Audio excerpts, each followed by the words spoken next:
कि बिस्तर आप क्यों ना जाने दें अंदर। जो लोग बैठे हैं उनको क्या ठंड नहीं लगती? मतलब हद होती है, आप बिस्तर क्यों नहीं ले जाने दे रहे? इसमें क्या है?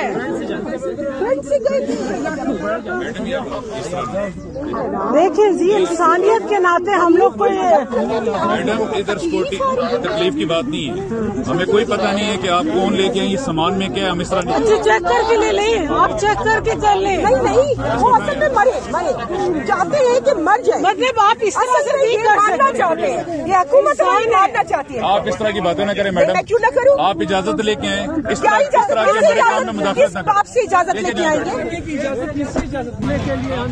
हम कुछ नहीं कह रहे, थोड़ा आराम से बात करें, हम खामोश है कब से।